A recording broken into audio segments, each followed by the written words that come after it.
এই নিয়ত আমাদের আছে না? যারা এই নিয়ত নিয়ে বাড়ি থেকে বের হয়েছিলেন যে আল্লাহ আজকে যাচ্ছি বেজের ডাঙ্গা রেল স্টেশন ময়দানে কোরআনের তাফসীর শোনার জন্য, আজকে আমি ভালো হয়ে যাব, এই নিয়ত যাদের ছিল রাব্বুল আলামিন বলেন ওয়া আমানা ওয়া আমিলা আমালান সালিহা। দ্বিতীয় নম্বর দ্বারা এই নিয়ত নিয়েছিল যে যার সম্পদ তার উপরে আমরা বিশ্বাস করব আর ভালো ভালো কাজ দুনিয়ায় যা আছে এগুলোতে আমরা আঞ্জাম দেব। এই মানুষগুলোর জন্য আমি আল্লাহ একটা বিষয় লুকিয়ে রেখেছি, এই জন্য আল্লাহ এদের মাঝে উলাইকা দিয়েছেন, ইসমে ইশারা। এটা রব্বুল আলামিন বলেন ফাউলাইকা, এই যে বেজারডাঙ্গা রেল স্টেশন ময়দানে যে মানুষগুলো বসে আছে, এই মানুষগুলো কি? এই মানুষগুলো কি? আল্লাহ পাক বলেন এই মানুষগুলো কি জানো? ফাউলাইকা ইউবাদদিলুল্লাহু সাইয়্যাতিহিম হাসানাত। এদের পেছনে যত অপরাধ ছিল আমি আল্লাহ সবগুলো বদল করে নেকি বানিয়ে দেব। আরো জোরে বলেন সুবহানাল্লাহ। হ্যাঁ, এটা এবার শোনো আমার ভাইরা, আমরা এই আয়াত থেকে কয়েকটা তথ্য পেয়েছি। বাড়ি থেকে আসার সময় যাদের এই নিয়ত ছিল যে আমরা আজকে তাওবা করে ভালো হয়ে যাব, এই নিয়ত আমরা, আমার বিশ্বাস যে আমাদের কম বেশি সবার আছে না নেই? সবার আমাদের আশা আছে আমরা আজকে তাওবা করতে ভালো হয়ে যাব। তাওবাটা কি এটা অনেক মানুষ কিন্তু আমরা আন্দাজে করে থাকি। বাস্তব সত্য কথা বলছি, জেলখানায় 3টা বছর ছিলাম আমি। এনার মতো এক ওসিও ছিল আমার সাথে জেলে। উনি একদিন এসে ফাঁসির ওই কন্ডেম সেলের ভেতরে দেখা করলো। আমার বলছে হুজুর আমি একটা তাওবা করেছি, আমার তাওবা কত দূর হয়েছে আপনি দেখেন। ঠিক আছে। যে নির্বাচন গেল, এই নির্বাচনের আগে রাত 12টার পর থেকে আমি আমার দল বল নিয়ে ভোট কাটা আরম্ভ করলাম। যা সত্য তাই বলছি, আপনি আবার রাগ করেন না, কারণ এরকম কাজ আপনারা করেছেন, এটা জাতি জানে, সামনে আর করবে না ইনশাআল্লাহ। আর এগুলো হওয়ার সম্ভাবনা, কারণ যে ডাইনি ছিল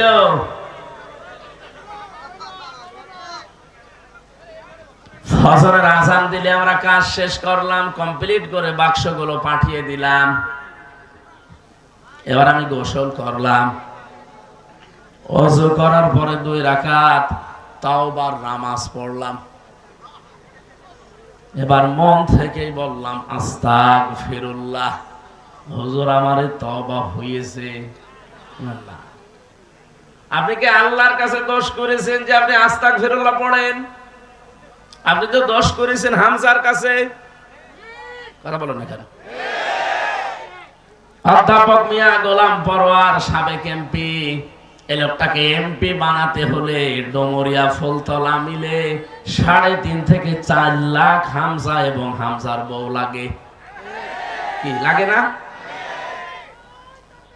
এই কথাগুলো বুঝবেন, থাকবেন পরে দিয়ে। তাই বলে আমি বলছি না যে 2 আসনের ভেতরে, এই 2 থানায় যা আছে সব আমার বউ না। তার মানে আমার মতো হামজা আপনারা আর আপনাদের স্ত্রী সব মিলে 3.5 থেকে 4 লাখ আছে আমরা জানি। এই 4 লক্ষ মানুষের কাছে আপনি দোষ করলেন, অপরাধ করলেন, যদি মাপ পেতে চান এদের কাছে গিয়ে আপনি স্বীকার করেন যে আমার ভুল হয়ে গেছে। ওরা যদি বলে হ্যাঁ আমরা মাফ করতে পারি, প্রত্যেকে আমরা 2টা করে লাত্তি দেব, তাই খাবেন, কোনো অসুবিধা নেই। কারণ আপনাকে তো মাফ পাওয়া লাগবে। একটা জালেমাকে টিকিয়ে রাখতে গিয়ে আপনারা কত নিচে নেমেছেন। আমার বয়স এখন 33 বছর। 18 বছর থেকে যদি ভোট দেওয়া আরম্ভ করতাম তে আমি 3 বার ভোট দিতে পারতাম, একবারও পারিনি। তার মানে এই দেশে এই 3 বারে কোনো নির্বাচন হয়নি। হ্যাঁ হয়েছে, নির্বাচনের নামে প্রহসন। এক কথা বলো না কেন? এই জন্য 15.5 বছরে যারা এমপি, মন্ত্রী, উপজেলা চেয়ারম্যান, মেয়র এগুলো যারা হয়েছিলেন নির্বাচনের নামে ধোঁকাবাজি করে, এরকম পোস্টারে যদি আপনারা লেখেন যে সাবেক এমপি জায়েজ নেই, আপনি এতটুকু লিখতে পারেন যে সাবেক চোর, যেটা সত্য আপনি সেটা লিখবেন, অসুবিধা কি? আপনি আরেকটু বেশি লিখতে পারেন সাবেক ডাকাত, কারণ আপনি চোর ছিলেন, ডাকাত ছিলেন, এটা তামাম দুনিয়া এখন জানি, কথা বলেন না কেন? আপনি সাবেক এমপি লিখবেন, সাবেক মন্ত্রী লিখবেন। আমার মনে হয় আর 15.5 বছরে যত টাকা ভাতা নিয়েছেন সব ফেরত দেওয়া লাগবে। কি ফেরত দেওয়া লাগবে না? কারণ আপনার তো ভোট দেয়নি, আপনি কেন এমপি দাবি করেন? আমি নিজেরটাই তো বলছি, কার কাছে শুনি না, আমি নিজেই তো দিতে পারিনি। অথচ ওখানে বসে বসে ষড়যন্ত্র নিয়ে এখনো থামান না। বিশ্বের মডেলদেরকে এখনো পর্যন্ত শোনাচ্ছে যে আমি নির্বাচিত ছিলাম, আমাকে উৎখাত করা হয়েছে। এটা ডাহা মিথ্যা কথা। আমার তো মাঝে মাঝে মনে হয় মহিলা জীবনে কোনোদিন একটা সত্য কথা বলেছে বলে আমার মনে হয় না। আপনি কোনোদিন শুনেছেন? আমি যে কথা শুনি আমার কেন জানি মনে হয় যে ও মিথ্যা কথা বলছে। ওনার কান্না কাটিয়া সব মেকি, সবগুলো মেকি কান্না। আমার মনে হয় বাম হাতের ভেতরে পেঁয়াজ সব সময় রেখে দিত, কিছু হলেই কষে নিত। খুলনাবাসী, এটা আমার বিভাগ, বউ কুছো করে আমি কথা বলতে পারি, এখানে আমার কোনো ভয় নেই। যদিও এখন সারা বাংলাদেশের 64টা জেলার 630টা থানায় কোনো ভয় আমার আর নেইও। আগেও ভয় ছিল না, এজন্য ওরা 3 বছর আটক করে রেখেছিল। ধরার পরে ওরা যা যা বলেছিল যদি মেনে নিতাম, 3 বছর না 3 দিনই আমি বেরিয়ে চলে আসতাম। ওরা আমার বলেছিল যে এগুলো শুধু ম্যাজিস্ট্রেটের কাছে যে বলবেন, আপনাকে আমরা ইসলামী বিশ্ববিদ্যালয়ে আপনি আছেন, ওখানকার ওলামা লীগের সেক্রেটারি বানিয়ে দেব। ও কোট্টা লীগের সেক্রেটারি হওয়ার দরকার নেই, আপনারা দিয়ে দেন, দেখি কতদিন থাকা লাগে। ও শয়তানরা যে এতদিন রাখবে কে জানে। অথচ মামলা একটা ঠনকো মামলা দিয়েছিল সন্দেহ ভাজক। এই মামলায় 3টা বছর লাল কালি দিয়েছিল আমার এই ফাইলের উপরে। যে বিচারকই দেখে বলে না এ মামলার কোনো জামিন নেই। অথচ যে আগস্টের 5 তারিখের পরে এ মামলাটা তুলতে দেরি, আদালত বলছে কি দেখি বিচার করব, কোনো মাল নেই, জামিন দিয়ে দিলাম। শুধু জামিন না, বলছে একেবারে খারিজ করে দিলাম মামলা। বলতে গেলাম যে আদালত 3 বছর এ মামলা তো আপনার কাছেই ছিল, তখন তো বলেনি যে মাল নেই। এখন হঠাৎ করে শুধু মামলা না সব খারিজ করে দিচ্ছেন। উনি এইটাই বলতো যে হুজুর আমার হাত বাঁধা ছিল। কথা বলেন না কেন? এখন আমার হাত বাঁধা নেই, এজন্য যেটা সত্য আমি সেটাই করেছি। এদেশটার বিচার ব্যবস্থা কোথায় নিয়েছে? হাইকোর্টের একজন বিচারপতি পর্যন্ত অবসরে যাওয়ার পরে সে বলেছে এ দেশটাকে আপনারা জাহান্নাম বানিয়ে ফেলেছেন।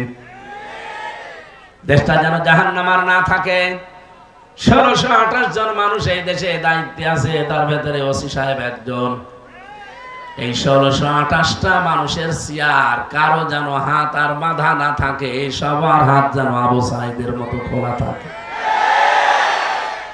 বৈষম্য বিরোধী ছাত্র আন্দোলনে এই মানুষগুলো জীবন দিয়েছে 2732 জন। প্রত্যেকটাকে আল্লাহ যেন শাহাদতের মর্যাদা দান করেন। আর আমরা বারবার আহ্বান জানাচ্ছি প্রত্যেক জায়গায় পুলিশের বিভাগটা আলাদা করে দেওয়া হোক। সামনে পুলিশ কোন এমপি, মন্ত্রী, উপজেলা চেয়ারম্যান, মেয়রের কথা চলবে না, কোন নেতা নেত্রী না, ওনাদের বিভাগ আলাদা থাকবে। ওনারা চলবে, ওনাদের কমান্ড যেটা আছে আইজি বলবে সেই অনুযায়ী, কোন নেতা নেত্রীর কথা চলবে না। এটা সারা দেশে আমরা বলছি, সব আলেমরা, আর এটাই দরকার, নয়তো ওনাদের হাত আবার বাধা হয়ে যাবে। এই কথা বলেন না কেন? আলেমদেরকে প্রধান উপদেষ্টা মাঝে মাঝে ডাক দেয়, আলেমদের পক্ষ থেকে আমরা ৩-৪ জনকে পাঠাই, এইটা বলে বলে দেই যে তাদের সাথে একান্তে আপনারা এটা বলবেন। বিশেষ করে প্রশাসনের যতগুলো বিভাগ আছে তারা যেন কোনো এমপি মন্ত্রী কোনো নেতা নেত্রীর কথা না, ওনাদের বিভাগটা হবে আলাদা। এই দেশ শান্ত হতে ৪১ সাল লাগবে না, ৪১ ঘন্টায় যথেষ্ট। সব আছে ওনাদের কাছে। এই জন্য ১৬২৮টা চেয়ার আমরা চাই, সব হাত যেন খোলা থাকে। খোলা থাকলে আমার মতো ন্যায় বিচার সবাই পাবেন।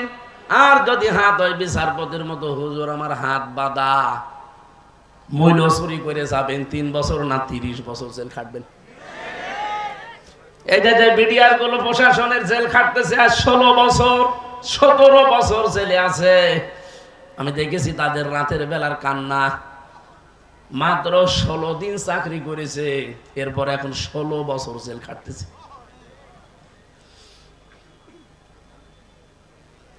আমি পঞ্চগড়ের এক মুরব্বী পেয়েছিলাম, মাত্র আর ১ মাস তার চাকরির মেয়াদ ছিল, অথচ ১৭ বছর তার জেল খাটা শেষ। মাঝে মাঝে তাহাজ্জুদের নামাজ পড়তে যখন উঠতাম রাত ২:৩০টায়, ওই মুরব্বী দেখতাম ইনার মতো উঠে একটা চিৎকার করে কান্নাকাটি করতো। আমার মনে হয় তার শব্দটা আরো সে গিয়ে ধাক্কা দিত। জালেমের চেয়ারের পেছনে কত মানুষের রক্ত, কত মানুষের চোখের পানি, হাজারি, কত মানুষের আর্তনাদ।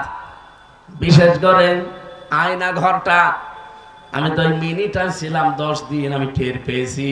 বড়টাই তো আরো গুরুত্বপূর্ণ, ভয়াবহ। ছোটটাই যদি আজাবরা দিতে পারে, বড়টাই কি দিত। মুফতি ফখরুল সাহেব আমার সাথে ছিল, আমি মাঝে মাঝে দেখতাম, আমাকে উনি শোনাতেন, ভাই আপনার সাথে কি করেছে আমরা জানি না, তবে আমারে নিয়ে ওরা হাতে এই পায়ের ভেতর দিয়ে হাত দিত, সামনে লোহার ব্যারিকেড আছে, ওর সাথে হাতে হ্যান্ডকাপ লাগিয়ে রাখ। আরে 2 মিনিট 5 মিনিট 2 ঘন্টা না, 24 ঘন্টা, বছরের পর বছর। 1.5-2 মিনিট সময় দিত টয়লেট করার জন্য। সকালে কয়েকটা পচা ছোলা দিত, দুপুরে 1 মুঠ ভাত দিত, তাও মনে হচ্ছে কেউ মাখিয়ে দিয়েছে। এই কঠিন পরিস্থিতি 1 দিন 2 দিন 5 দিন না 3 বছর একাধারে তার জীবন থেকে গেছে। মাঝে মাঝে দেখতাম ফাঁসির ওই কন্ডেম ছেলে, এমনিতে জায়গা কম, এদিকে 3.5 হাত আর এদিকে 2.5 হাত, মাঝখানে আবার টয়লেট দেওয়া। এতটুকু জায়গায় কাউকে 1 জন 2 জন করে দিত। আমার ঘরে দিয়েছিলে মাওলানাকে, মানে হাত পা ছেড়ে দিয়ে একেবারে ষাটপাট হয়ে শুয়ে আছে। আরে ভাই এভাবে থাকলে আমি করব কি? মানে তখন বলতো, হামজা ভাই এমনি যে শুয়ে থাকা কত বড় নিয়ামত আমি জানি। 24টা ঘন্টা এভাবে আমি বসে থাকতাম। আর জালেমরা বলে যে আমরা কি করেছি। আরে ভাই আমি নিজে ভিকটিম, আমি তো হালকা পাতলা টের পেয়েছি, তাও তো আমার সাথে সেরকম কিছুই করে না, শুধু টাঙিয়ে রেখেছিল। আপনার খুলনার ফুলতলার পাশে কোন জায়গার একটা অফিসার ছিল, শেখ ইমরান, তার বাবা নাকি শুনলাম চেয়ারম্যান ছিল সাবেক। 2 জনে এখন আল্লাহর রাস্তায় চলে গেছে। কোথায় আছেন আপনারা আমরা জানি না। আমি মালয়েশিয়া সেদিন গিয়ে দেখি যে হোটেলে উঠি, শয়তান 2টা নিচে বসে চা খাচ্ছে। কি গো, এখানে বেগম পাড়া বানিয়েছেন কানাডায়, সাহেব পাড়া বানিয়েছেন মালয়েশিয়ায়, সাহেব পাড়ায় থাকবেন না? বুঝো হুজুর, ওখানে থেকে মায়ের খাবো। এদেশেও বাংলার জনগণ আছে, যদি দেখে সাহেব পাড়ার ঘরে আসি, পিটিয়ে ভর্তা বানিয়ে ফেলবে। এখানে আপনি আসলেন কি করে? বলছে আমরা আগে একটু হালকা ট্রান্স পেয়েছিলাম, এটা না আগেই পালিয়েছি। বৈষম্য বিরোধী ছাত্র আন্দোলনে যে ভাই বোনগুলো জীবন দিয়েছে, এ বাংলাদেশের অনেকে এখনো তাদের শহীদের স্বীকৃতি দিতে রাজি না। 7 প্রকার মানুষকে নবীজি নিজে স্বীকৃতি দিয়েছে যে তারা শহীদ। 2 পাশে 2 জন আলেম বসে আছে। কেউ যদি পানিতে ডুবে মারা যায় সে শহীদ হবে, হবে না? কোন মানুষ যদি গাড়িতে চাপা পড়ে মরে যায় সে শহীদ হবে। কেউ যদি আগুনে পুড়ে মারা যায় সে শহীদ হবে। কেউ যদি দেওয়াল চাপা পড়ে মারা যায় সে শহীদ হবে। কেউ যদি সাপে কেটে মারা যায় সে শহীদ হবে। আর যে লোকটা নিজের জীবন এভাবে সবার সামনে উন্মুক্ত দিয়ে গেল, আরে ভাই তার কি আমার মতো জানের মায়া ছিল না? আপনি কি বলেন? আমি নিজে গিয়েছিলাম রংপুরে আবু সাইদের বাড়িতে। কত মার্জিত সন্তান ছিল ওই বাবার, আমাকে হাত ধরে ধরে অনেক কথা শোনাচ্ছিল, তার জীবনের গল্পগুলো। ছেলে এই হবে এই হবে, কত আশা নিয়ে ছেলেকে, এত গরিব মানুষ। আরে ভাই জীবনের মায়া নেই কার? প্রতিটি মাঝিবের ভেতরে তার জীবনের মায়া আছে। একটা ছেলে একেবারে জীবনটা এভাবে উন্মুক্ত করে দাঁড়িয়ে আছে, হাতে নিয়ে জীবন অত সহজ? আপনি একটু জানতো দেখে। এই জন্য শহীদ এই শব্দটা আমি খুব গুরুত্ব নিয়ে বলি সব সময়। শহীদ যারা হয়েছে তাদেরকে কেউ যদি বলে না উনি শহীদ না, আপনি মুখ দিয়ে কথা বলতেও পারবেন না। এই বাংলাদেশে আজ পর্যন্ত আপনি দেখেছেন শহীদ জিয়া, শহীদ শেখ মুজিব কেউ বলে না? আমি আজও শুনিনি। কিন্তু জিয়ার নাম শুনলেই মানুষ আগে একটা শব্দ জুড়ে দেয়, শহীদ জিয়া। কারণ শহীদ হওয়ার জন্য যে সমস্ত কাজ গারবলগুলো করা লাগে, তার অনেক কাজ তার জীবনে আমরা পেয়েছি। আরাফাতের ময়দানের পাশে মসজিদের নামিরা আছে, সেখানে যে দেখে আমি 16 সালে একবার খুতবা শুনছিলাম। কাবার ইমাম খুতবা দিতে গিয়ে বাংলাদেশের সাবেক প্রেসিডেন্ট শহীদ জিয়াউর রহমান তার জান্নাতের মাকাম কামনা করছিলেন খুতবার ভেতরে।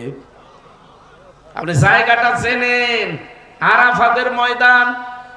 উনি আরবিতে যে কথাগুলো বলছিলেন তার বাংলা সামারাইজ এইটা, লক্ষ লক্ষ মানুষকে যেই লোকটার মাধ্যমে এই নিম গাছ বা জিয়া গাছ বলে ওদের, সাজারাত জিয়া, এই গাছের কারণে তাদেরকে ছায়া দেওয়ার ব্যবস্থা হয়েছে। আল্লাহ তুমি ওই শহীদ জিয়াকে মাফ করে দিও। আরাফাতের ময়দানের দোয়া কবুল হয়, এটা নবীজির হাদিস। কত লক্ষ লক্ষ হাজিরা শুধু বাংলাদেশ না, সারা বিশ্ব থেকে যে ওই জায়গায় হাজির হওয়া লাগে। আমি নিজেও ওখানে হাজির ছিলাম ওই গাছের নিচে। ইমাম সাহেব দোয়া করছে খুতবার ভেতরে আমাদের এই শহীদ জিয়ার নামে। অথচ আমি আজ পর্যন্ত পৃথিবীর কোন জায়গায় শহীদ শেখ মুজিব শুনি তো নাই। দোয়া আরো করলে অনেকে দেখি উল্টা দোয়া করে। আমি গোপালগঞ্জের এক হুজুরের দোয়া শুনছিলাম ইউটিউবে। তিনি বলছে, আল্লাহ বঙ্গবন্ধুকে তুমি জাহান্নামের সর্বনিম্ন স্তরে দিও, জায়গা মতো পাঠিয়ে দিও। জায়গা আসলে ওইটাই। এই যে রক্ষী বাহিনী, লাল বাহিনী, নীল বাহিনী, এগুলো কোথা থেকে? ওনার জামানা থেকে। কথা বলছে না কেন? সর্বশেষ ওনার মেয়ে দিয়ে শেষ হয়ে গেল। এই বাংলায় আর কোনদিন কোন স্বৈরাচার তৈরি হবে না ইনশাআল্লাহ। তৈরি যেন হতে না পারে সেই ব্যবস্থা করা লাগবে। কথা বলেন। এদেশের 300 জন এমপি, তারা যেন প্রত্যেকে আল্লাহর কোরআনে কারীম বুকে নিয়ে সংসদে যেতে পারে, সেই ব্যবস্থা আমাদের করা লাগবে। এটা যদি আপনার কাছে রাজনীতি মনে হয়, হ্যাঁ এটাই আমার রাজনীতি। কারণ এইটা যতদিন সংসদে না যাবে, অন্তত 300 এমপির ভেতরে 151 জন এদেশ থেকে একটা অন্যায় ওয়াজ করে আপনি বন্ধ করতে পারবেন না। আমির জামাত ডক্টর শফিকুর রহমান হাফিজাহুল্লাহ ঘোষণা দিয়েছেন অলরেডি, এই দেশে যদি কোরআন সংসদে যায় 56,000 বর্গ মাইলে চাঁদাবাজ এই শব্দটা থাকবে না। এই শব্দ দেশে আছে না? পুলিশ হয়রান হয়ে যায় এদের ধরার জন্য। ওদের ডিউটির ভেতরে মনে হয় 24 ঘন্টা ডিউটির 8 ঘন্টায় কাটে এই শয়তানদের পেছনে। ওই সময়টা জনগণের পেছনে তারা দিতে পারবে। সত্যি কথা বলছি, যদি কোরআন সংসদে যায় এবার, সর্বপ্রথম এই দেশ থেকে চাঁদাবাজি ঝাঁটিয়ে বিদায় করা হবে ইনশাআল্লাহ।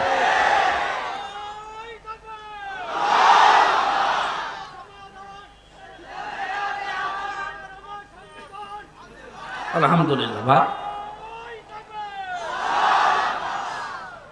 আমি এবার 2টা তথ্য বলছি, জ্ঞানী মানুষ যারা খেয়াল করবেন। অনেক আলেম পর্যন্ত নাম নিয়ে এখন বলছে না শহীদ আবু সাইদ বলা যাবে না, শহীদ শান্ত মুগ্ধ আমিন, রায়হান ফয়সাল এদেরকে বলা যাবে না। ওরা নিজেরা যে বুক পেতে দিয়েছে। আপনি দেন তো দেখি, পুলিশের কাছে যে এখন অস্ত্র আছে দেন তো দেখি।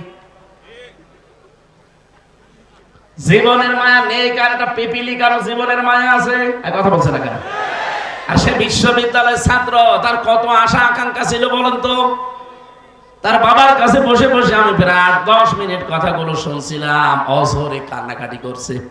আর আপনি আন্দাজে বলেন না ও নিজে বুক পেতে মারা গেছে। শয়তান! শহীদ যারা আন্দাজে বলবেন না যে মরে গেছে। শহীদ যারা, এদেরকে যারা কেউ মৃত না বলে, এজন্য আল্লাহ মুখের উপরে নোটিশ দিয়েছেন। সূরা বাকারার 154 নাম্বার আয়াতে আছে, ওয়ালা তাকুলু লিমান ইউকতালু ফি সাবিলিল্লাহি আমওয়াত বাল আহয়াউ ওয়ালাকিন লা তাশউরুন। রব্বুল আলামিন বলেন, পৃথিবীর মানুষেরা কোনদিন এই কথা বলবা না যে শহীদ যারা হয়েছে মরে গেছে। কে বলছে? বলেন বলেন। তারা জীবিত, তোমরা টের পাও না তাই।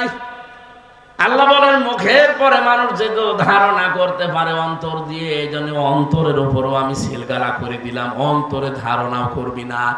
ওয়ালা তাহসাবান্নাল্লাযীনা কুতিলু ফি সাবিলিল্লাহি আমওয়াতা বাল আহয়াউন ইনদা রাব্বিহিম ইরযাকুন। সূরা আলে ইমরান 169 নাম্বার আয়াতে আছে, আল্লাহ বলেন ধারণাও করবে না অন্তরে যে যারা শহীদ হয় এরা মরে গেছে, না, এরা জীবিত এবং আমি নিজে তাদেরকে রিজিক দেই। আজকে মাওলানা গাউসুল আজম হাদি এখানে ওসি সাহেব পর্যন্ত বসে আছে, মনিরুজ্জামান, এই দুইজনকেই বলছি যদি ওনারা এখন মারা যায় আর যদি ঈমান নিয়ে মরে যায়, কবরে দিয়ে দেবেন। এখন থেকে ঘুমিয়ে পড়বে, কিয়ামত পর্যন্ত ঘুমিয়েই থাকবে। যেদিন ইসরাফিল ফৎকার দেবে সিংহায়, সেই দিন ওনারা জেগে উঠবে। এর মাঝে আগে পরে আর কিছু নেই। কথা বলছে? কিন্তু যে মানুষগুলো শহীদ হবে, এ মানুষগুলো কবরে দেওয়ার পরে ঘুমাবে না। আল্লাহ পাক বলেন আমি নিজে তাদেরকে রিজিক দেই। বলেন তো ঘুমিয়ে থাকলে খাওয়া লাগে? বলেন বলেন। জেগে থাকলে? তার মানে কবরে দিতে দেরি, ও জেগে যাবে, কিয়ামত পর্যন্ত আল্লাহ ওকে খাওয়াবে। আর খেলে যেহেতু রক্ত তৈরি হয়, হয় না? খাবার যে খান আপনারা, ডাক্তার বসে আছে, 5টা জিনিস শরীরের ভেতরে তৈরি হয় খাবার দিয়ে। খাবারের নির্যাস দিয়ে তৈরি হয় পিত্তরস, যেটা দিয়ে মানুষের খাবার হজম হয়। 2 নম্বরে খাবার দিয়ে তৈরি হয় রক্ত। 3 নম্বরে তৈরি হয় বীর্য, যেটা আপনার শরীরকে সুঠাম রাখে, শক্তিশালী রাখে। 4 নম্বরে তৈরি হয় মল। 5 নম্বরে প্রসাব। হযরত হামজা রাদিয়াল্লাহু তাআলা আনহু তার জীবনী পড়ে দেখেছি, উনি যখন শহীদ হয়েছিলেন ওনাকে 70 টুকরা করেছিল কাফেরেরা। নবীজি তার লাশগুলো টুকরা অনুসন্ধান করে করে সাহাবীদের দিয়ে সবগুলো পেয়েছিলেন, কিন্তু 3টা টুকরা পাননি। যে 3টা পাননি, নবীজির চাদর দিয়ে ঢেকে দিলেন, পাহাড়ের লতা পাতা দিয়ে তাকে মাটির ভেতরে কবর দিয়ে দিলেন। শহীদের কোনো ধোঁয়ানো লাগে না, কিয়ামতের দিন ওই ক্ষত চিহ্নগুলো নিয়ে এসে উঠবে।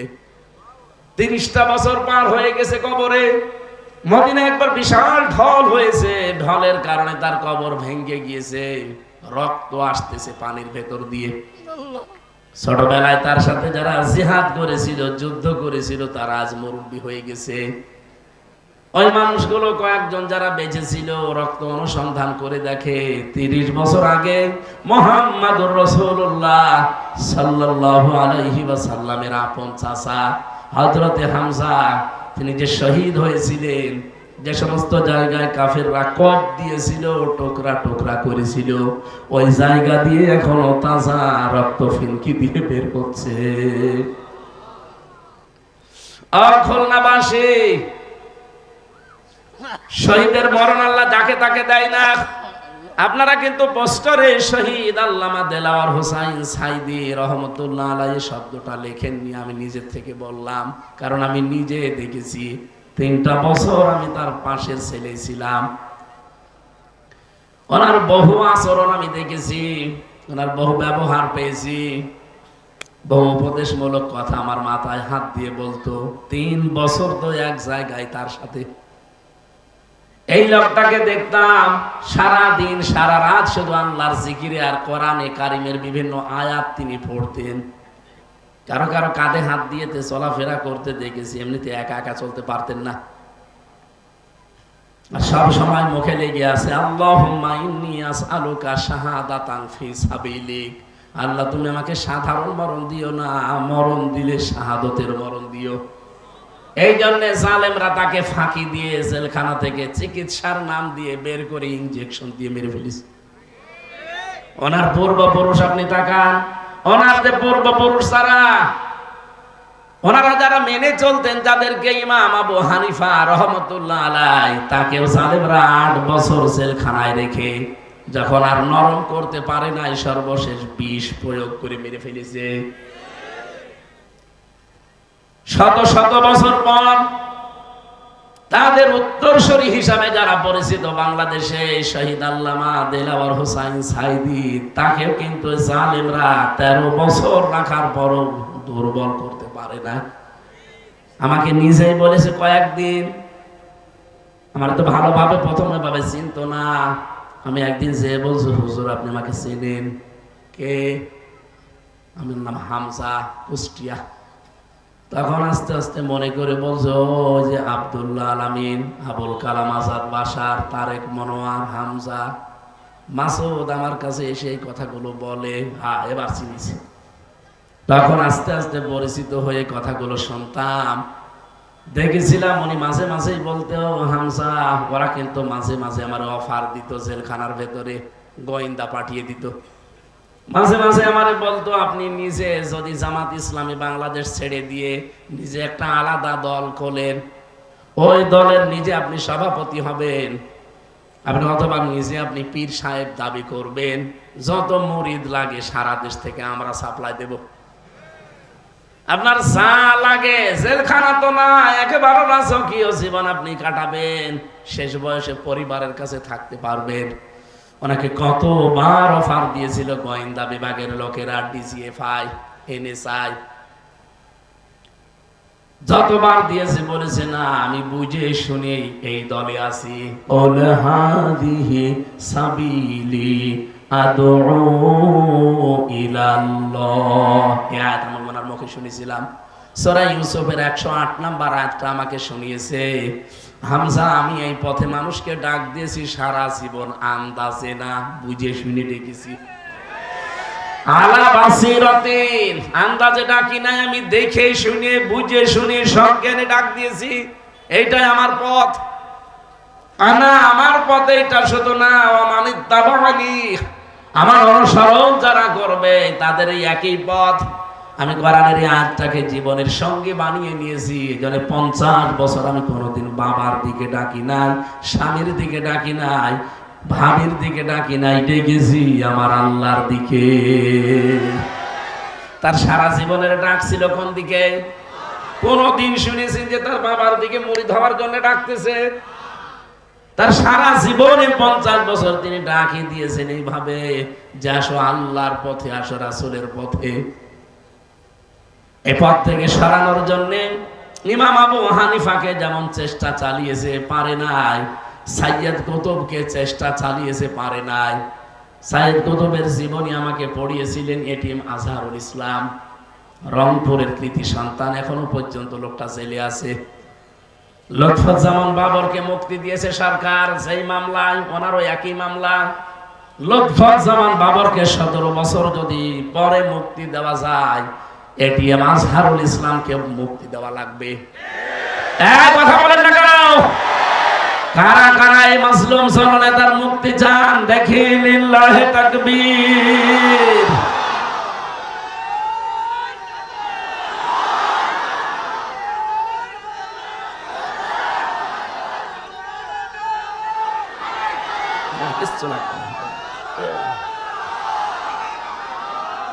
আলহামদুলিল্লাহ ভাই, আদালতে এবং গোয়েন্দা বিভাগে যারা দায়িত্বে আছে আমরা কথা বলেছি, যারা ওনার আত্মীয় স্বজন তাদেরকে নিয়ে তারা জানাতে চাচ্ছে সারা দেশে জনমত তৈরি করে।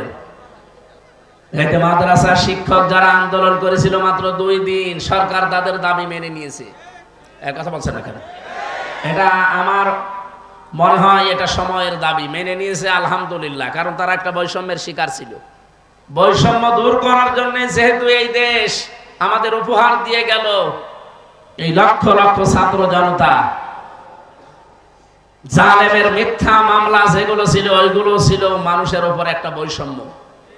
সুতরাং এই দেশে 1,10,000 মানুষ এই খুলনা জেলখানা সহ বিভিন্ন জেলে আছে, যারা এই 15.5 বছরে মিথ্যা মামলায় মিথ্যা সাক্ষীর কারণে জেলে পচে পচে মরতেছে। আমার মনে হয় তাদেরকে বিনা বিচারে বিনা হিসাবে ছেড়ে দেওয়া দরকার। বলেন, লুৎফুজ্জামান বাবরকে আপনি যদি ছেড়ে দিতে পারেন, আজহারুল ইসলামকেও ছেড়ে দেওয়া লাগবে, একই মামলা তারা। আমার ভাইরা, আমি যে কথা বলতে চাই আপনাদের, হযরতে আমির হামজা যদি 30 বছর পরে তার শরীর থেকে তাজা রক্ত বের হয়ে আসতে পারে, শাহাদতের মরণ আল্লাহ কিন্তু এমনি কাউকে দেয় না। আল্লামা সাইদিকে আল্লাহ ওদের হাতে মেরেছেন, এই কারণে তিনি সারা জীবন দোয়া করতেন, আল্লাহ আমাকে শাহাদতের মরণ দিও। এমনিতে ঘুমিয়ে থাকলে যদি মরে যেত কেউ শহীদ বলতো না। গতকালকে আমার এক দাদা মারা গেছে, ঘুমিয়েছিল, উঠে দেখছেন নেই, মরে গেছে। ওনাকে কেউ শহীদ বলবে? বলেন। আল্লামা সাইদি 13টা বছর জেলখানার ভেতরে, তো কতদিন ঘুমিয়েছেন? একদিন যদি শুনতাম যে ঘুমিয়েছিল, উঠেছে মরা, আমরা শহীদ বলতাম না। নিজে দেখা। আপনারা ভালো মানুষ নিয়ে গেলেন, হাসতে হাসতে লোকটা বের হচ্ছে। যাওয়ার সময় আমি কারারক্ষীকে জিজ্ঞাসাও করেছিলেন যে ভাই কি হয়েছে, বলছে ওনাকে ছেড়ে দেওয়া হবে। মিথ্যা প্রলোভন দিয়ে নিয়ে গিয়ে আপনারা ইনজেকশন দিয়ে মেরে ফেললেন। এই মোস্তফা জামান নামে যে ডাক্তার, এরে ধরে যদি ডিম থেরাপি দেওয়া যায় সব বলে দেবে।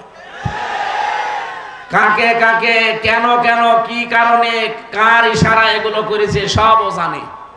শয়তান আছে কোথায়? এখন পালিয়েছে। আমার ভাইরা, যে কথাটা তুলছিলাম এই কথাটা শেষ করি। সূরা আলে ইমরানের 140 নম্বর আয়াতের মাঝের অংশে আয়াতটা আমি ব্যাখ্যা বিশ্লেষণ করেছি, সামারাইজ করে বলছি। যার জীবন কর্মজীবন, যার জীবন এবং কর্মজীবন ভালো করে খেয়াল করুন। এমনিতে আপনাকে আল্লাহ শাহাদাতের মরণ জীবনও দেবে না। যার জীবন এবং যার কর্মজীবন আমার আল্লাহর কাছে পছন্দ হবে, যার প্র্যাকটিক্যাল লাইফটা আল্লাহর ভালো লাগবে। ওয়ালিয়ালামাল্লাহুল্লাযীনা আমানু ওয়া ইয়াত্তাখিযা মিনকুম শুহাদা ইলা আখির আয়াত। তোমাদের ভেতরে যারা ঈমান আনে এবং ঈমানের দাবি অনুযায়ী যে মানুষগুলো আল্লাহর পছন্দ হয়, ওদেরকে আল্লাহ সাধারণভাবে মরণ দেয় না, মরণ দেয় শাহাদতের মরণ। শাহাদতের মরণে পিপিলিকার চাইতেও, পিপিলিকা কামড় দিলে যে কষ্ট তার চাইতেও কম কষ্ট হয়। এটা নবীজির হাদিস। বিশ্ব নবীর জীবনে শাহাদতের মরণ, আপনি তাকান, নবীজিকেও কিন্তু আজরাইল এসে জান কবজ করেছিল। প্রতিটি জীবন কবজ করতে যে কষ্টটা হয়, নবীজি পর্যন্ত এটা পেয়েছিলেন। খালি হাত রেখেছিল আজরাইল, নবীজি বললেন কি করো? বলে হাত রেখেছি, তাড়াতাড়ি তোলো, মনে হচ্ছে উহুদ পাহাড় আমার বুকের উপরে রেখেছো। আজরাইলের সময় বলেছে, হে রাসূল, আমি জানি আল্লাহর পরে আপনার স্থান। আমি খুব সতর্কতার সাথে আসানে শুধু আমার হাতটা রেখেছি, ভরও দেইনি। নবীজি বলেন, আজরাইল, এইটাই যদি তোমার শুধু হাত রাখা হয়, তোমার কষ্ট কোনটা? বলেন তো, এত বড় মানুষের জীবন কবজ করতে, তারপরও নবীজির শরীরে আমার মতো হামজার মতো 100 হামজার শক্তি তার শরীরে ছিল। বলেন, নবীজি বলেন, তোমাদের মতো সাধারণ মানুষের 100 মানুষের শক্তি আমার শরীরে আল্লাহ দিয়েছেন। এত বড় শক্তিশালী মহান মানুষের যদি মরণের যন্ত্রণা টের পায় তিনি, অথচ শহীদ যারা হবে, পিপিলিকায় কামড় দিলে যেরকম লাগে অতটুকু দেশে আল্লাহর জান্নাতে পৌঁছিয়ে যাবে। শহীদ আব্দুল কাদের মোল্লা, এই লোকটার যেদিন ফাঁসি দেবে, রোজা রেখেছিলেন তিনি। ওই দিন মাগরিবের পরে পরে তার স্ত্রী আর সন্তানাদি দেখা করতে গেছে শেষ বিদায়ের জন্য। যে দেখুন চা আর বিস্কিট ভিজিয়ে খাচ্ছে। জিজ্ঞাসা করে, কি গো, এখন অবেলায় বিস্কিট চা খাও? আদর করে স্ত্রীকে ডাকতো পিয়ারি বলে, পিয়ারি। পিয়ারিকে ডাক দিয়ে বলেছে, দেখো আমি রোজা ছিলাম, আমি শুনেছি আজকে রাত 10টায় একে আমার ফাঁসি। এখন তো 7টা কত বাজে, মাত্র আর 3 ঘন্টা আছে। আমি রোজা রেখেছিলাম, খাবার দাবার শেষ করে শেষ খাওয়ায় চা আর বিস্কিটটা খেয়ে নিলাম। কিছুক্ষণ পরে তো আমার আল্লাহর সাথে আমার সাক্ষাৎ হবে। তোমাকে আদেশ দিয়ে গেলাম, সন্তানাদি যেগুলো আল্লাহ দিয়েছে এগুলো ঠিক আল্লাহর রাস্তায় টিকিয়ে রাখবার। ওই কথা বলেই উনি চলে এসেছিলেন। সাজগোজ করে যখন যাচ্ছিল কারারক্ষী, ওইটা আমার দায়িত্বে ছিল কুতুবউদ্দিন। ও আমারে নিজে বলেছে, আমি ওই দিন দেখলাম মনে হচ্ছে লোকটা শ্বশুর বাড়ি যাচ্ছে। আমি ওনারে বলেছি আপনি প্রস্তুতি নেন, বলছে আমি রেডি আছি। তার মানে ওনার সব কমপ্লিট।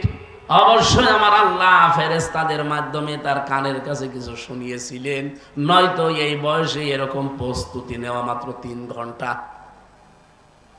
রব্বুল আলামিন বলেন, ইন্নাল্লাযীনা ক্বালু রাব্বুনাল্লাহু সুম্মা ইসতাকামু তাতানাজ্জালু আলাইহিমুল মালাইকা। অবশ্যই যারা এই কথা বলতে পারবে দুনিয়াতে যে আমাদের রব আল্লাহ, শুধু বলেই শেষ করে দেবে না, টিকে থাকবে। বাংলাদেশে বহু মানুষ আমাদের রব আল্লাহ এ কথা বলার পরে আর টিকে থাকতে পারে নাই, তারা এখন মুনাফিক হয়ে গেছে। এই কথা বলে না কেন? আপনি মাওলানা ফরিদউদ্দিন মাসুদের নাম শোনেননি? ও তো বলতো রব আমার আল্লাহ, কিন্তু টিকে থাকতে পারে নাই। বাতাস একটু আসলে ঈমান হারিয়ে ফেলেছে, জালেমদের 5 আটা গোলামি করেছে সারা জীবন। এখন মানুষের ভেতরে আল্লাহ ওর প্রতি একটা ঘৃণা তৈরি করে দিয়েছে। মাওলানা সাঈদী ইন্তেকাল করেছে, শহীদ হয়েছে, তার নাম শুনলে মানুষ এখন দোয়া করে। আর লোকটা জীবিত আছে, ওরে মানুষ দেশে পেলে কুকুরের মতো পিটাবে। বাস্তবতা বোঝা লাগবে। আল্লাহকে রব বললে শুধু হবে না, টিকে থাকা লাগবে। এই 15.5 বছরে বহু মানুষকে আমরা দেখেছি টিকে থাকতে পারে নাই, কিন্তু যারা টিকে ছিল আল্লাহ বলেন তাতানাজ্জালু আলাইহিমুল মালাইকা, এদের বিপদে আপদে আমি আল্লাহ ফেরেশতা নাজিল করে সাহায্য করেছি। তাতানাজ্জালু এটা মোজারে, বর্তমান ভবিষ্যৎ, প্রেজেন্ট ফিউচার, শুধু এখন না, কিয়ামত পর্যন্ত আয়াতটা থাকবে। বলেন বলেন। মালাক কন্যা দিয়ে মালাইকা বহু বচন দিয়েছেন। ফেরেশতারা এসে কি করবে জানো? আল্লাহ তাখাফু ওয়ালা তাহজানু। ফেরেশতারা মরণের সময় পর্যন্ত এসে বলবে, কোনো ভয় নেই, কোনো চিন্তা নেই। আপনার ছেলে মেয়ে নিয়ে, বউ নিয়ে, চাকরি বাকরি নিয়ে, দলের লোক নিয়ে চিন্তা হয়, কোনো টেনশন করবেন না, ওদের সব দায়িত্ব আল্লাহ নিজেই তুলে নিয়েছে। এই কথা যখন কানের কাছে এসে ফেরেশতারা বলে, তখন লোকটা সাহস পায়, তখন তিনি তৃপ্তির হাসি দেয়।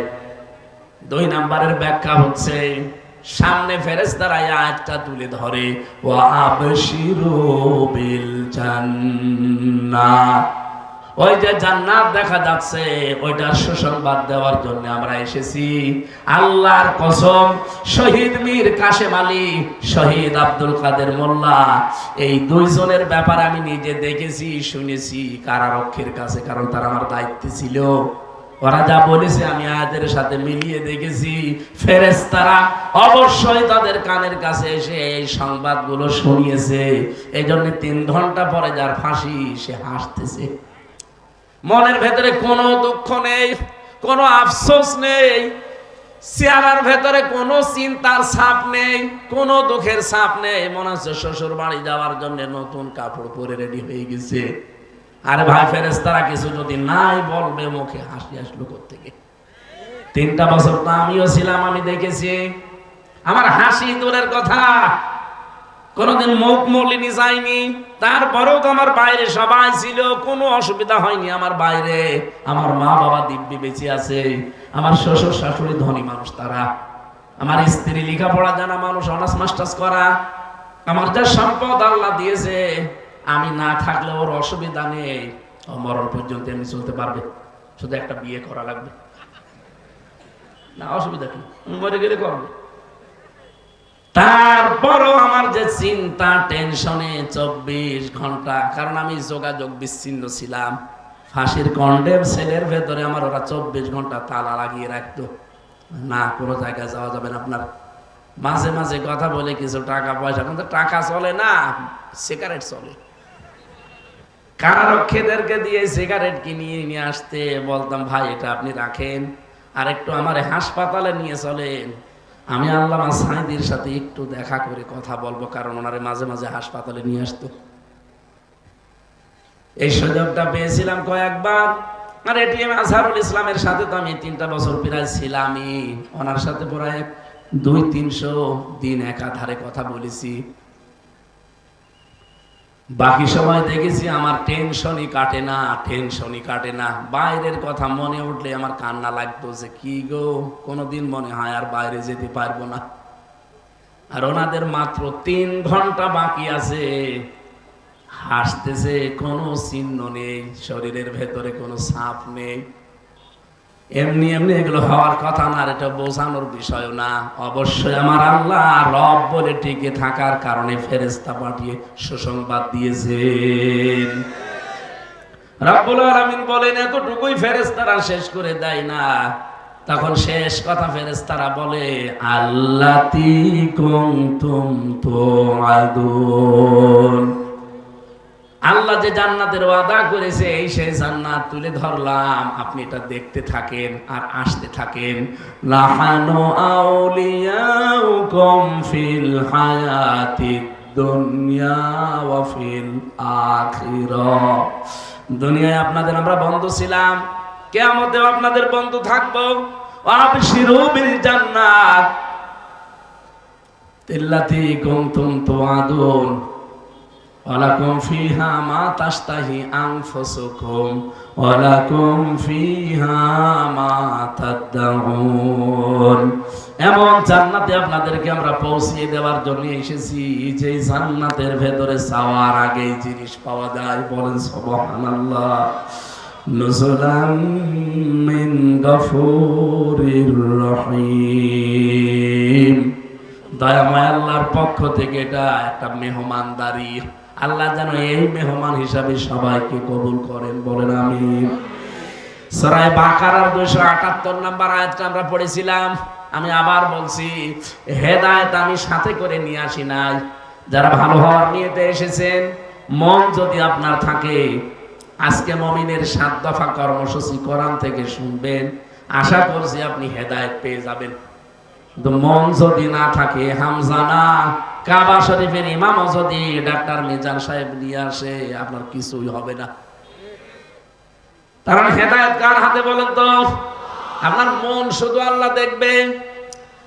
আবু তালেবের মন ছিল না, এই জন্য আল্লাহ নবীর আপন চাচা হওয়ার পরও হেদায়েত দেয়নি। কথা বলেন না কেন? হযরতে বেলালের মন ছিল কোথায়? ইথিওপিয়া। সেখান থেকে আমার আল্লাহ তাকে হেদায়েত দিয়ে কালো মানুষটাকে একেবারে আলো বানিয়ে দিয়েছে। হযরতে বেলালের সম্মান আল্লাহ এত বেশি দিয়েছেন, বিশ্বনবী বলেন, আমি যখন মেরাজে গিয়েছি তখন আমার ভয় লাগছিল, হঠাৎ আমি বেলালের পায়ের আওয়াজ পেলাম, ভয়টা আমার দূর হয়ে গেল। দুনিয়াতে আসার পরে বেলালকে মাঝে মাঝে বলতাম, কি করো এত? বলে, হুজুর আমার তো সব আমল আপনার জানা, পার্সোনাল আমল এতটুকু আছে, আমি বিনা ওযুতে থাকি না পারতপক্ষে, আর মসজিদ দেখলে আমি দখলুল মসজিদের 2 রাকাত নামাজ পড়ি নেই। বিশ্ব নবী বলেন, বেলাল এই আমলটা ছাড়বা না। আমি জান্নাতে জাহান্নামে মিজান পুলসিরাতের আল্লাহর নিদর্শনগুলো দেখছিলাম। এমন একটা জায়গায় আমি গেছি যেখানে সিদরাতুল মুনতাহা বলা হয়। আমার ভয় লাগছিল, আশপাশে কেউ ছিল না, হঠাৎ দেখি তোমার পায়ের আওয়াজ পাওয়া যাচ্ছিল। তোমাকে আল্লাহ এমন জায়গায় পৌঁছিয়েছে, কোনোদিন এই 2টা আমল ছাড়বা না। বলেন সুবহানাল্লাহ। এজন্য হেদায়েত আমি হাতে করে নিয়ে আসতে পারি না, এটা আমার হাতে নেই। কার হাতে? আজকে মুমিন আপনি দাবি করছেন আপনার এই 7 দফা কর্মসূচি দুনিয়ায় থাকা লাগবে, এক নাম্বার আমার আল্লাহ বলেন মুমিন জীবনের প্রথম কাজ হবে সে যেন সুদ না খায়। এদেশে তো সুদ নেই। যতদিন যাকাত ভিত্তিক অর্থনীতি দেশে কায়েম না হবে ততদিন 100% সুদ বন্ধ হওয়া সম্ভব না। কিন্তু আমরা যারা মুমিন দাবি করছি, কোরআনে কারীমের আয়াতে আল্লাহ জানিয়েছেন ইয়া আইয়ুহাল্লাযীনা আমানু তাকুল্লাহা ওয়া যারু মা বাকিয়া মিনার রিবা ইন কুনতুম মুমিনিন। যদি মুমিন দাবি করো, ঈমানদারেরা আমাকে ভয় করো, আর সুদের যত বকেয়া আছে সব ছেড়ে দাও। ফাইল্লাম তাফআলু ফাযানু বিহারবিম মিনাল্লাহি ওয়া রাসূলিহি। আমার এই ঘোষণা শোনার পরও যদি কেউ সুদ ছেড়ে না দেয়, আমি আল্লাহর ঘোষণা হচ্ছে সে যেন আমি আল্লাহর রাসূলের সাথে যুদ্ধ করার জন্য প্রস্তুতি নেয়। বলেন নাউযুবিল্লাহ। এলাকায় সুদ আছে কিনা আমার জানা নেই, তবে দেখি এই যে টাকা ছেড়ে রাখে, টাকা আসে 1000 টাকা দিলে 1200 টাকা করে দেয়, 200 টাকা বেশি দেয়। আছে? আপনি লজ্জা পাবেন না, রাগও করবেন না। সত্যি আল্লাহর দিকে তাকিয়ে বলেন তো, কারা কারা এরকম টাকা ছেড়ে রেখেছেন? একটু হাত তোলেন তো। আলহামদুলিল্লাহ। না, মিথ্যা কথা বলা যাবে না ভাই। আমি বিশ্বাস করলাম এলাকায় নেই। যদি দু একজন থেকে থাকেন, আজকের আলোচনা শোনার পরে আপনি যেহেতু মন তৈরি করছেন যে আমি মন দিয়ে শুনবো, আজকে বাড়ি যাওয়ার পর পরে সিদ্ধান্ত নেওয়া লাগবে যে যা টাকা ছাড়া আছে আসল টাকা বাদ দিয়ে না খেয়ে মরে যাব, সুদের টাকা আমি নেব না, কারণ ওটা মায়ের সাথে জেনা করা শামিল, এটা সর্বনিম্ন, আর আল্লাহ রাসূলের সাথে যুদ্ধ করার শামিল। সুতরাং এত বড় গুনাহ করে আমি কোনোদিন সফল হওয়া সম্ভব না। যারা এরকম কাজে আছেন ছেড়ে দেবেন কারা? হাত তোলেন তো। আলহামদুলিল্লাহ, কয়েকজন এবার তুলেছে, তার মানে এলাকায় আছে। ঠিক আছে, আপনারা যেহেতু সিদ্ধান্ত নিয়েই ফেলেছেন যে ছেড়ে দেবেন, যারা হাত তোলেননি ঠিক আছে, আপনার ছাড়ার দরকার নেই, যান আপনি মায়ের সাথে জেনা করতে থাকেন, আপনাকে আল্লাহ দেবে। মুমিন জীবনের প্রথম কর্মসূচি, প্রথম দফায় এটা হওয়া লাগবে যে আমি সুদ খাবো না। হ্যাঁ, যাকাত ভিত্তিক অর্থনীতি হলে আমি আয়াতটা পড়তাম না, কারণ যাকাত যদি এই দেশে রাষ্ট্রীয়ভাবে কায়েম হয়ে যায় তখন আপনাকে আর ওয়াজ করা লাগবে না, আপনি না আপনার বাপ পর্যন্ত বাধ্য হবে সুদ ছেড়ে দিতে, কারণ সুদ তখন থাকবে না। ব্যাংকিং ব্যবস্থায় তখন মুশারাকা, মুদারাবা, মুরাবাহা, বায়ে সালাম, বায়ে ইস্তিসনা, বায়ে মুআজ্জাল, বায়ে ওয়াহিদা, এরকম 28টা নিয়ম আছে। এইগুলোতে দিয়ে তখন এই দেশের ব্যাংক চলবে। এখন যেহেতু ইসলামী ব্যাংক এই নিয়মে চলে, 100% সুদ থেকে এই দেশে কোনো ব্যাংক মুক্ত না যতদিন সরকারিভাবে যাকাত এই দেশে কায়েম না হবে। কথা বুঝলেন? আমরা তো এই চেষ্টা চালাচ্ছি। আপনাকে আমরা জাহান্নাম থেকে, মায়ের সাথে জেনা করা থেকে বাঁচাতে চাই, আল্লাহ এবং রাসূলের সাথে যুদ্ধ করা থেকে বাঁচাতে চাই। তাছাড়া আপনি আল্লাহর সাথে রাসূলের সাথে যুদ্ধ করে পারবেন না, এটা আপনিও জানেন, আমিও জানি। মায়ের সাথে জেনা করে জান্নাত পাবেন না, এটা জানেন না?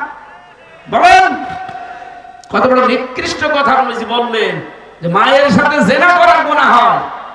এরপর অনেক নামাজি দেখি টাকা ছেড়ে রাখে। কুষ্টিয়াতে আসরের নামাজ আমার সাথে পড়ে বড় বাজার থেকে এনএস রোডে ঘুরতেছে, দোকানে দোকানে যায় আর দাঁড়িয়ে থাকি ওই কোনায়। 4-5টা দোকানে দেখার পরে আমার কেমন যেন লাগলো, ডাক দিয়ে বললাম, মুরব্বি নামাজ তো পড়ে আসলেন, আমার সাথে আমার পেছনে পেছনে খালি দোকানে দোকানে বসেন কি? কথা বলে না, আমার কাজ আছে। কাজটা কি? পরে এই দোকান থেকে ওই দোকানে চলে গেল, কি যেন হাতের ভেতরে দিল। দোকানদার আমারে বলছে, হুজুর উনি টাকা ছেড়ে রাখে মাসে মাসে, প্রতি মাসের এই তারিখে আসে টাকা তুলতে, 1000 টাকায় 200 টাকা বেশি, ওই টাকা উনি তুলতে আসে। মনে মনে ভাবলাম, আল্লাহ কেবল নামাজ পড়ে আসলো আসরের, আর দোকানে দোকানে কালেকশন করে বেড়াচ্ছে সুদের টাকা। এটা শুধু কুষ্টিয়াতে আছে, বাংলাদেশে আর কোন জেলায় নেই। কত বড় বড় দাড়ি রাখে, কত বড় বড় টুপি মাথায় দেয়, দেখলে মনে হবে যে জিবরাইলের ভাই, অথচ সুদখোর। এক কথা বলছে না কেন? আপনি না খেয়ে দরকার মরে চলে যান, যান, সুদ খাওয়া যাবে না ভাই। মুমিন জীবনের এই দফাটা 1 নম্বরে নেওয়া লাগবে আমাদের। 2 নম্বরে আমি পেয়েছি মুমিন জীবনের দফা হিসাবে সূরা আল ইমরান 102 নম্বর আয়াতে আল্লাহ জানিয়েছেন আনুগত্য, আত্মসমর্পণ, এটা করা লাগবে তোমার জীবনে। ইয়া আইয়ুহাল্লাযীনা আমানুত্তাকুল্লাহা হাক্কা তুকাতিহি ওয়া লা তামুতুন্না ইল্লা ওয়া আনতুম মুসলিমুন। ওহে যারা ঈমানের দাবি করো, আমাকে ভয় করো, ভয় করার মতো আর মুসলমান না হয়ে মরবা না। তার মানে আত্মসমর্পণকারী হওয়া লাগবে আপনাকে। এখন আপনি আত্মসমর্পণ করবেন কোথায়? আমাদের জাতির পিতা হযরত ইব্রাহিম আলাইহিস সালাম এটা আমাদেরকে শিখিয়েছেন। ইদ ক্বালা লাহু রাব্বুহু আসলিম ক্বালা আসলামতু লিরাব্বিল আলামিন। হযরত ইব্রাহিমকে আল্লাহ যখন বলেন আত্মসমর্পণ করো, সারেন্ডার করো, তিনি বললেন আমি বিশ্ব জগতের প্রতিপালক আল্লাহর কাছে আত্মসমর্পণ করে ফেলেছি। হযরত ইব্রাহিম আলাইহিস সালাম ইন্তেকালের আগে তার সন্তানদেরকে ডাক দিলেন, ওয়াসাসা বিহা ইব্রাহিম বানিহি ওয়া ইয়াকুব ইয়া বানিয়া ইন্নাল্লাহা আস্তাফা লাকুমুদ্দীন ফালা তামুতুন্না ইল্লা ওয়া আনতুম মুসলিমুন। এদিকে তাকান, গুরুত্বপূর্ণ এখানে কথা আছে। এটা হযরত ইব্রাহিম ও ইয়াকুব এই 2 জন নবী ইন্তেকালের আগে তার সন্তানদেরকে ডাক দিয়ে বলেছিলেন, হে আমার কলিজার টুকরা সন্তানেরা, অবশ্যই আল্লাহ তোমাদের জন্য মনোনীত করেছেন একটা দিন। কি বলেন? বলো। এই দিন মানে রাতের পরে যেই দিন ওই দিন না, একটা দিন তোমাদের জন্য আল্লাহ মনোনীত করেছেন। সেই দিনের নাম হচ্ছে ইসলাম। ইন্নাদ দীনা ইনদাল্লাহিল ইসলাম। আল্লাহর কাছে মনোনীত দিন, তার নাম কি? আমাই ইয়াবতাগি গায়রাল ইসলাম দীনান ফালা ইউকবাল মিন। দুনিয়াতে ইসলাম বাদ দিয়ে কোন নিয়ম নীতি দিয়ে আল্লাহকে রাজি করা যাবে? বলেন। সুতরাং আজ বাংলাদেশে যারা ইসলাম বাদ দিয়ে অন্য কোন নিয়ম নীতি চালু করতে চাচ্ছেন, আরে ভাই আপনি তো নামের আগে মোহাম্মদ লেখেন, আপনারও তো অন্তত আগা কাটা আছে। কথা বলছেন না কেন? আমি আপনাকে বাঁচাতে চাই, আমি আপনার শত্রু না। আমি দেখতে পাচ্ছি আপনি ইসলাম বাদ দিয়ে বিয়ে করেন, আপনার বিয়ে হয় না। ইসলাম বাদ দিয়ে বিয়ে হয়? ইসলামের বাইরে যে বিয়েগুলো বাংলাদেশে চলছে, বিশেষ করে যে বরযাত্রী নিয়ে যায় মেয়ের বাড়িতে, এটা ইসলামে আছে। ইসলামে আছে অলিমা করা। এখানে কত মানুষ আমরা বসে আছি, অলিমার খবর নেই। বরযাত্রী নিয়ে যায় 300-400। আপনার বিয়েতে বরযাত্রী নিয়েছেন না অলিমা করেছেন? বলেন। বিয়ে করেননি? বুঝেছেন? ছেলে মেয়ে মেলা, বিয়ে করেছে অলিমা। আমি অলিমার কথা জিজ্ঞাসা করলাম। আলহামদুলিল্লাহ, উনি বয়সের ভারে হয়তো কথাটা বুঝতে পারেন। আমি মিজান সাহেবকে বলছি, বলেন তো অলিমা করেছে না বরযাত্রী নিয়েছিলেন? বরযাত্রী নেননি? আলহামদুলিল্লাহ। আমাদের প্রধান অতিথি অলিমা করেছিলেন? আলহামদুলিল্লাহ। এই যে ওসি সাহেব বিয়ে করেছেন? না, বলা লাগবে। অলিমা করেছেন বিয়েতে না বরযাত্রী নিয়েছেন? বরযাত্রী নেয়নি। আলহামদুলিল্লাহ। এই পরিবারে বিয়ে করা যায়। ওসির ছেলে মেয়ে থাকলে ওনার সাথে আত্মীয় করবেন না। আজকে থেকে সিদ্ধান্ত নেওয়া লাগবে, দিনে যেটা নেই ওইটা মুসলমান করবে না। এটা মুমিন জীবনের কর্মসূচি। সুতরাং দিন ইসলামে কোনো বরযাত্রী নিয়ে খাওয়ায় সিস্টেম নেই। অলিমা করতে হবে। অলিমা ছেলের বাড়ি না মেয়ের বাড়ি? হ্যাঁ, ছেলের বাড়ি। সুতরাং যাদের মেয়ে আছে তার বাড়িতে আরো 300-400 জন নিয়ে খাবেন। আপনি কি ফকির নাকি? আশা করছি এই নিয়মটা বাদ দেবেন। ইসলাম বাদ দিয়ে বিয়ে করলে যেমন বিয়ে বৈধ হয় না, ইসলাম বাদ দিয়ে ব্যবসা করলে ব্যবসা হয়, ইসলাম বাদ দিয়ে রাজনীতি করলে রাজনীতি হয়। কত মানুষকে বুঝে হোক না বুঝে হোক আমরা বলতে শুনছি এখন যে কোরআনের সাথে রাজনীতির কোনো সম্পর্ক নেই। এই কথা যদি বুঝে শুনে কেউ বলে থাকে ওনার ঈমান চলে গেছে, আবার ঈমান আনা লাগবে। ওনার যদি ঈমান না আনে ওনার জানাজা পড়াও জায়েজ নেই, সে যেই হোক। হ্যাঁ, কথা বলেন না কেন? কারণ এর বাইরে তো আর কেউ নেই। আছে আমার এই ছোট্ট মাথার ভেতরে 918 জায়গায় আমি পেয়েছি কোরআন দিয়ে রাজনীতি করা লাগবে, 918 জায়গায়। আর উনি এত বড় জাতীয় নেতা বলে ফেললো কোরআনের সাথে রাজনীতির কোনো সম্পর্ক নেই। আপনি জানবেন কি করে? কোনদিন কোরআনটা একবার বাংলা অর্থ পড়িয়েছেন? সূরা ফাতিহা যদি আমি আপনাকে জিজ্ঞাসা করি শুদ্ধভাবে আমার সামনে পড়তে পারবেন? যদি পড়তে পারেন আপনাকে আমি মিষ্টি খাওয়াবো। এই জন্য যে বিষয়ে যারা জানেন না, ওয়ালা তাকফু মা লাইসা লাকা বিহি ইলমুন, যে বিষয়ে জানেন না, জ্ঞান নেই, কথা বলবেন না, চুপ করে থাকবেন। যারা জানে তারা কথা বলবে। এই কথা বলেন না কেন? ইন্না সামআ ওয়াল বাসারা ওয়াল ফুআদা কুল্লু উলাইকা কানা আনহু মাসউলা।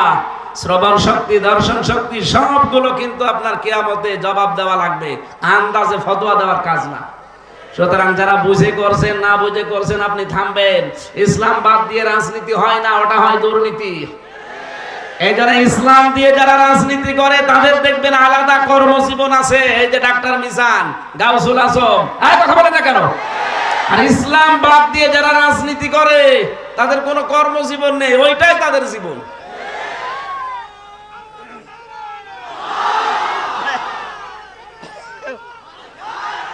আলহামদুলিল্লাহ, কথাগুলো আমার মনে হয় আপনারা বুঝেছেন, আমি তৃপ্তি পেয়েছি। আলহামদুলিল্লাহ, এটা মেনে চলার তৌফিক দিন। বাংলাদেশে যারা আলাদা কর্মজীবন আছে, রাজনীতি করে, তাদের পেছনে থাকবে।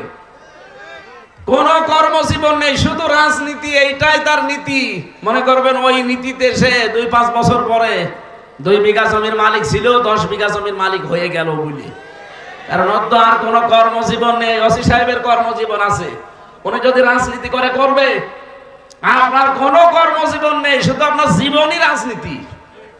ওটা আপনার রাজনীতি না, ওটা হবে শেষে দুর্নীতি। কথা বলেন ঠিক কিনা? এই জন্য দিন বাদ দিয়ে, এটা মনোনীত, আমাদের জাতির পিতা তার সন্তানকে বলছে ইন্নাল্লাহ আস্তাফা লাকুমুদ্দিন, তোমাদের জন্য আল্লাহ একটা দিন মনোনীত করেছেন, তার নাম ইসলাম। এটা বাদ দিয়ে কিচ্ছু করবা না। আলা তামুতুন্না, মরবা না, ইল্লা ওয়া আনতুম মুসলিমুন, যতক্ষণ মুসলমান না হতে পারো। এজন্য মুমিন জীবনের দ্বিতীয় দফা এইটা যে আত্মসমর্পণকারী আল্লাহ এবং রাসূলের সামনে, এইটা হয়ে মরা লাগবে। 3 নম্বরে সূরা মায়েদার 35 নম্বর আয়াতে আমি পেয়েছি মুমিনের জীবনের আসল কর্মসূচি এইটা। এটা তার 3 নাম্বার দফায় থাকতে হবে। ইয়া আইয়ুহাল্লাযীনা আমানুত্তাকুল্লাহা ওয়াবতাগু ইলাইহিল ওয়াসিলা ওয়াজাহিদু ফি সাবিলিহি লাআল্লাকুম তুফলিহুন। ওহে যারা ঈমানের দাবি করো, আমাকে ভয় করো, আর আমি আল্লাহ পর্যন্ত পৌঁছাতে একটা ওসিলা তালাশ করো। আজ বাংলাদেশে বহু ভণ্ডরাই ওসিলা মানে পীর ধরা বোঝায়। আসলে যত তাফসীর আছে বাংলাদেশে, ওসিলার 3টা ব্যাখ্যা আমি পেয়েছি। 1 নম্বরে ওসিলা মানে নেক কাজ, 2 নম্বরে ওসিলা মানে কোরআন, 3 নম্বরে ওসিলা মানে নবীর সম্মান। আপনি কোথায় পেলেন পীর ধরা? আপনি দেখান তো। আমি এক ওসি সাহেবকে পড়াতাম কুষ্টিয়ায়, ওই ভার্সিটি যখন পড়তাম সেই 10 সালে, ওই সময় উনি আমারে এটা বলছে, হুজুর আমি তো বুঝি যে ওসিলা মানে যে কোনো আল্লাহর ওলিকে ধরা না। আপনি কোনো জায়গায় পেয়েছেন? বলছেন আমি শুনেছি। শুনলে হবে না, আপনাকে আমি তাফসিরে ইবনে কাসির দিলাম, মারিফাতুল কোরআন দিলাম। এই 2টা তাফসির ওনাকে দিয়ে বলেছিলাম আপনি পড়বেন। কয়েকদিন পরে পড়াটা ব্যাখ্যা শেষ করে আমারে বলছে আমি বুঝে ফেলেছি, ও ভণ্ডরা নিজের দরবার ঠিক রাখার জন্য এই ব্যাখ্যা বানিয়েছে। পরবর্তীতে ওনার রিটায়ার্ড হয়েছে, বাড়ি জায়গা মতো বাড়ি গোপালগঞ্জে। ও জেলার নাম নিলে আমার কেমন যেন লাগে না। লোকটা ভালো হয়ে গেছে আশা করছি। আমি এখন আর সে জেলে যাওয়ার পর থেকে আর পরিচয় নেই, কোথায় আছে স্যার আল্লাহ জানে। কোরআন বোঝার চেষ্টা এসেছিল। আমরা চাই যারা জেনারেল শিক্ষিত আছেন বাংলাদেশে, তারা যদি পড়তে না পারেন চেষ্টা চালান, যে কোনো ভাবে আল্লাহর এই কোরআন আমি পড়বই।